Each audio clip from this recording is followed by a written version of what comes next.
Well, I came across this article that seems to have claimed that there are 5 reasons why this movie failed. I'll tell you what, I could think of 5 reasons why this movie may have failed. Welcome back, everyone. We are here to talk about Tron Ares and what the heck is happening with it. Obviously, it's been out for a while. I did my review on it a few days ago, so you can check that out.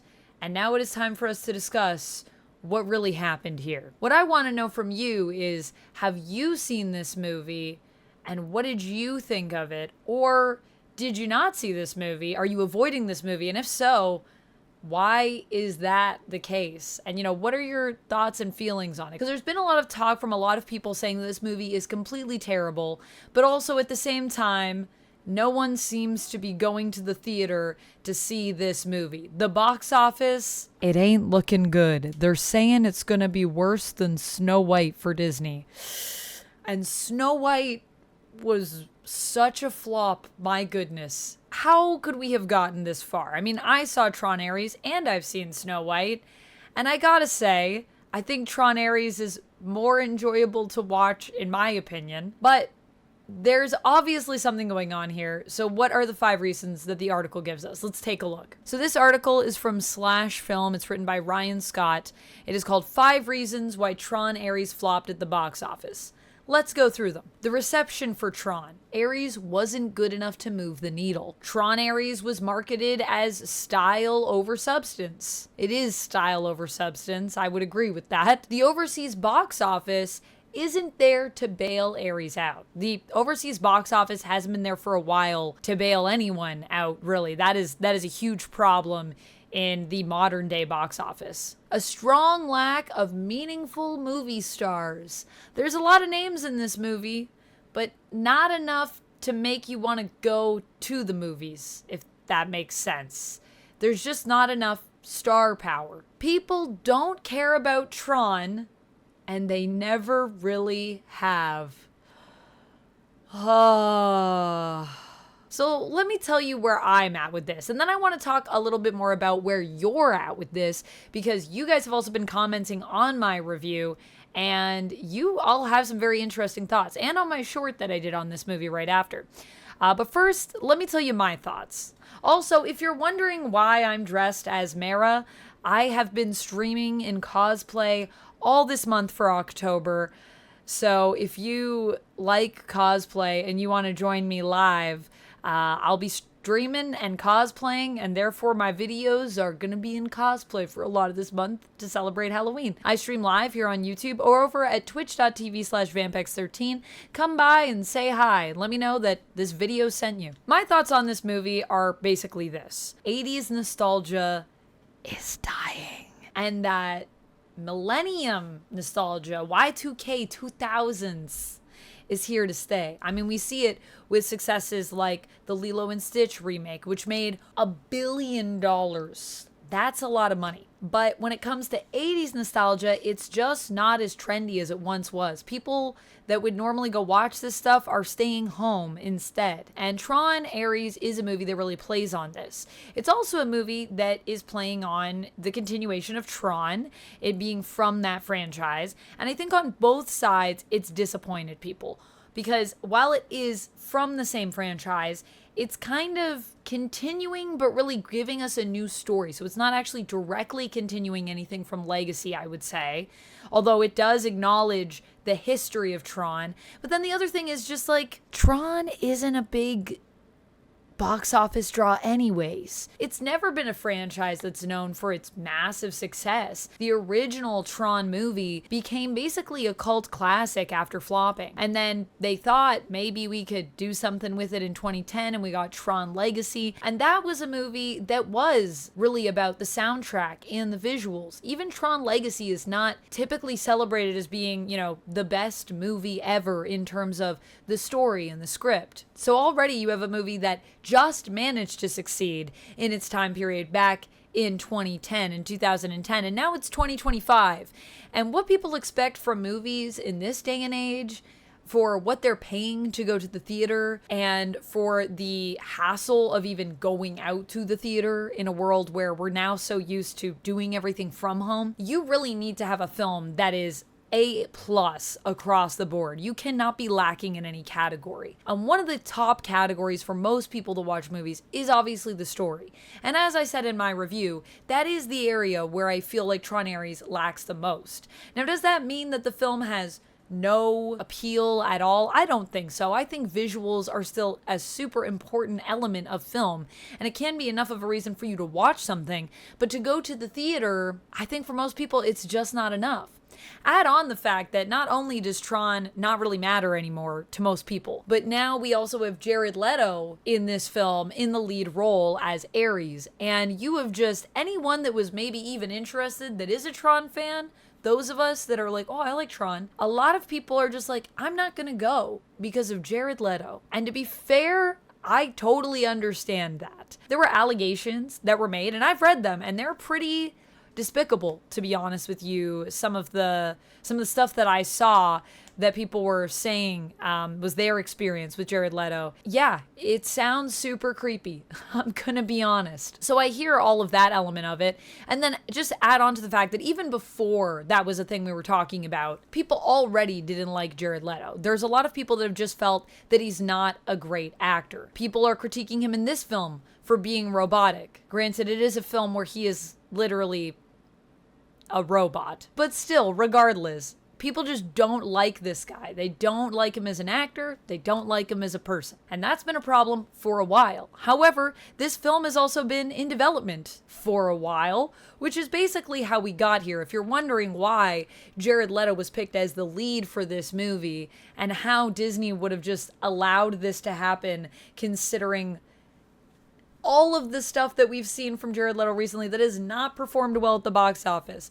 Not a good person to bank on here in terms of a box office success. It's because the film has been in development for 9 years. So he's been attached to it since before the flops of his recent history, his recent resume came out. The other thing is, and this is ironic, I think, because, you know, people that like Tron but don't like Jared Leto are like, this sucks that he's a lead in this movie. And yet the only reason that we probably even get this movie is because of Jared Leto, because he is an executive producer on it. So he is a big reason why it's happening. He got attached to the project a long time ago because he was passionate about it, but it's just not a great time. It's also not a great time for the message in this movie. I gotta be honest with you guys.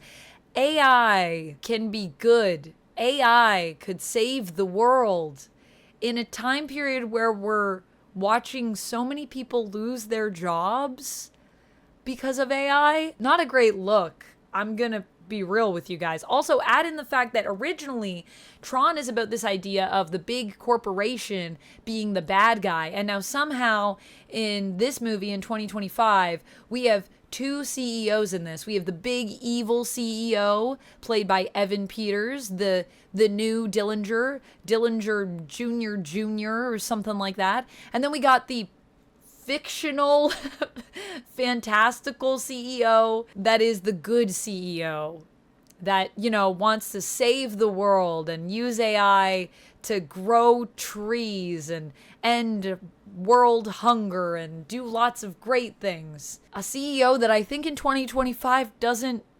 exist. It feels like Disney is trying to sell us almost on their own corporation. Like, look, not all CEOs are bad. Not all big corporations are bad. Some of them can be good, like us.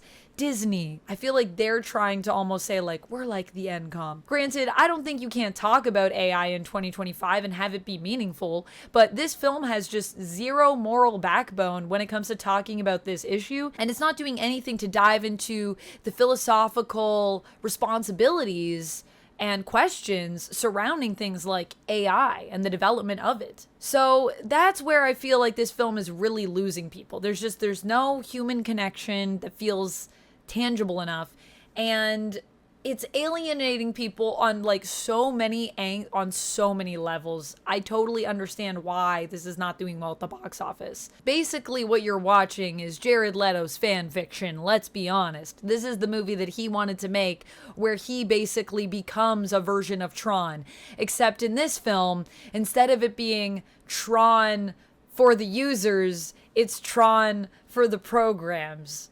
Which, in this economy, is that really the message that people are gonna be like, yeah, go computers? But I want to know what you guys are thinking about this. So let's check out some of your comments, shall we? On my Tron Ares video, here's a few comments that y'all have left. Otto, aka Humongous, says, for me, Tron has always been really neat and fun to look at and fun to think about more than a gripping story. Which, to be honest, I agree.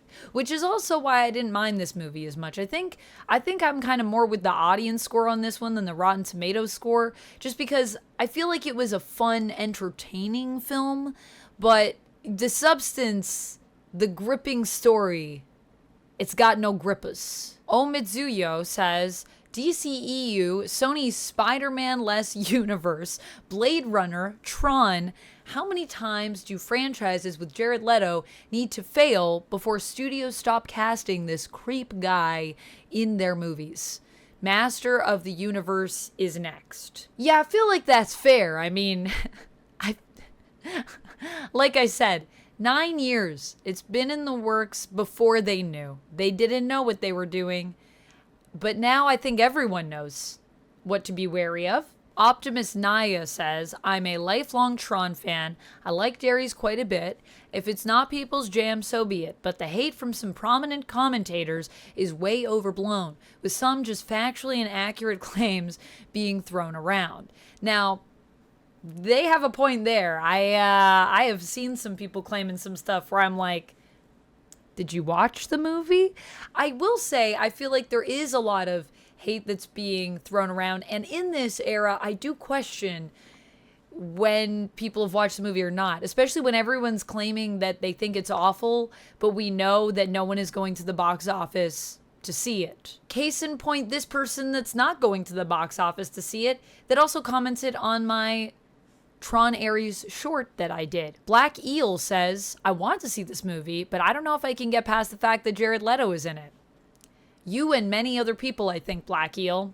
You're not alone on that one. And this comment goes towards my point of, are people going out to watch this movie that are critiquing it? Because there could be a few different things happening here. People are either saying that they think it's terrible just based on what they're hearing, based on what other people are saying, as opposed to developing their own opinions by seeing it.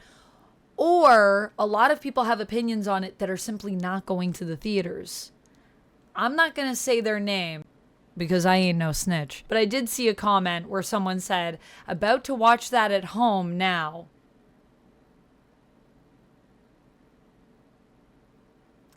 Well, fiddle dee dee, it's a pirate's life for me. Which honestly also makes sense in this time period. I see a lot of people that make claims about things that when I get into a discussion with them online, they will tell me that they haven't actually read or watched the thing that they have strong opinions on. But I also feel like in this economy that we're in, there are going to be people that are seeing this movie that aren't going to the theater.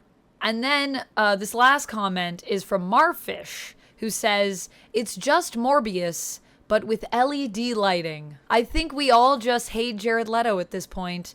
Maybe it's the whole cult leader thing. I love this comment. It made me laugh so hard when I saw it. I don't think that the movie is just Morbius with LED lighting, to be honest with you. However, it is an opinion that I have seen a lot of people bring up. And I think a lot of people have been comparing this movie to Morbius. I've seen the memes. I almost wore my It's Morbin Time shirt for this video because even I was like, I mean, it's just one of the few times where that shirt kind of makes a lot of sense. However, I think Tron Ares is a completely different film, and I don't think that it's as bad as Morbius was. But there is a point here where people just really don't like Jared Leto. And to them, anything that he's in is likened to some of his worst stuff because they just don't like him as a person even. And like I said, for a lot of people, he's also not a good enough actor to supersede anything personally that's going on with him. It's just like, it's not worth it for a lot of people. But yeah, I just wanted to share some of my thoughts on this and also respond to some of the critical opinions on it and also respond to some of your opinions on it, which I also value a lot. And thank you so much to everyone who has commented on these videos and who is commenting here today now. Let me know what you're thinking of all of this. And, have you seen the movie and do you have an opinion on it? Either way, I'd love to know where you're at with it and what your experience has been like with it and what you've been hearing. It's wild. What are blockbusters anymore even? What are they? I think things are shifting a lot in the film scene. And it is sometimes fascinating, sometimes scary in some ways, especially with the rise of AI, which Tron does not talk about enough for a movie about AI. Anyways, that's all I have to say on this one. Thank you so much for watching this video. I'll see you in the next one. And until then, friends, stay nerdy. Bye! And if you like when I talk about films and analyze them, we do that sometimes. And you can check out more of that over here.